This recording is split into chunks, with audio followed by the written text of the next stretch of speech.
আমরা চাই সরকার খুব দ্রুতই তদন্তের মাধ্যমে ওনার যে হামলাকারী ওকে গ্রেপ্তার করুক এবং এর সাথে জড়িতদেরকে গ্রেপ্তার করুক। আমরা কোনোভাবেই এই সংস্কার, ঐকমত্য কমিশন, বিচার, এই কার্যক্রমগুলোকে যখন আমরা সাফল্যের দ্বারপ্রান্তে নিয়ে যাচ্ছি নির্বাচনের মাধ্যমে একটি গণতান্ত্রিক রূপান্তরের কথা ভাবছি আমরা, তখন এই রকম ঘটনা আমাদের জন্য অনেক বড় অশনি সংকেত।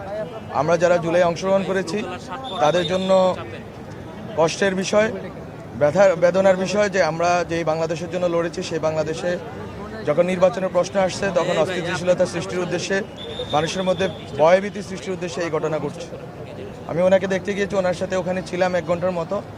ওনার চিকিৎসকদের সাথে কথা বলেছি, পরবর্তীতে প্রধান উপদেষ্টা বিশেষ সহকারী স্বাস্থ্য বিষয়ক যিনি, ওনার সাথে কথা বলেছি, সাইদুর ভাইয়ের সাথে।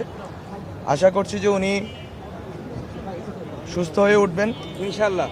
এবং সবাই যারা মেডিকেলের বোর্ডে আছেন তারা ধারণা করতেছেন যে যদি আরও কিছু সময় পরে ওনারা বলতে পারবেন ওনার বিষয়টা পজিটিভ কিনা।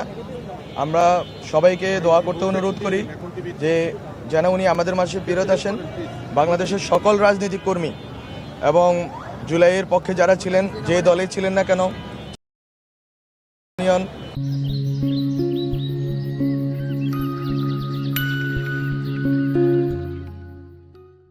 ডান বাম, ছাত্রশক্তি, যে যেখান থেকে ছিলেন না কেন, সবাইকে এই ক্ষেত্রে ঐক্যবদ্ধ হতে হবে। আপনাদের রাজনীতি ভিন্ন হইতে পারে, আপনাদের আদর্শ ভিন্ন হইতে পারে, আপনারা হয়তো মাঠে কম্পিটিশন করবেন, প্রতিদ্বন্দ্বিতা করবেন, নির্বাচনে একজন আরেকজনের বিরুদ্ধে দাঁড়াবেন, কিন্তু এতটুকু কনসেনসাস, ঐক্যমত্য থাকতে হবে যে সন্ত্রাস খুনাখুনি চলতে পারবে না।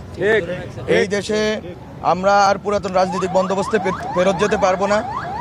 এবং জুলাইয়ে যারা আমাদের সহযোদ্ধা ছিলেন, নেতৃত্ব পর্যায়ে থেকে শুরু করে মফস্বল গ্রামে যেখানেই ছিলেন না কেন, সবাইকে আমরা অনুরোধ করতে চাই যে দলমত নির্বিশেষে জুলাই এবং জুলাইয়ের যে আকাঙ্ক্ষার পক্ষে আপনারা দাঁড়াবেন।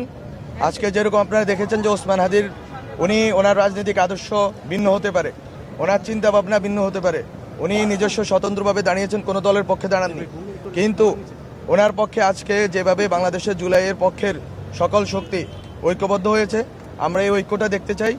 নির্বাচনে হার জিত থাকবে, কিন্তু গণতান্ত্রিক রূপান্তরের প্রশ্নে, বাংলাদেশের সংস্কারের প্রশ্নে এবং বাংলাদেশের স্বাধীনতা সার্বভৌমত্বের প্রশ্নে আমরা সবাই ঐক্যবদ্ধ থাকব, জুলাইয়ের পক্ষে থাকব, এটাই আমি কামনা করি এবং ওনার দ্রুত রিকভারি কামনা করি। আমরা যতটুকু জানতে পেরেছি গুলি একদিক দিয়ে ঢুকে আরেক দিক দিয়ে বের হয়ে গেছে, এটা ডাক্তাররা বলতেছেন, কিন্তু এটা মেডিকেল ইস্যুসগুলোতে ওনারাই যেহেতু বলবেন, আপনারা, আমি মেডিকেল ইস্যুসগুলো নিয়ে বলবো না। আমরা যতটুকু জানতে পেরেছি যে উনি, আশা করি উনি সুস্থ হবেন, রিকভারি অর্জন করবে, এই আশা তো আমাদের সবার রাখতে হবে।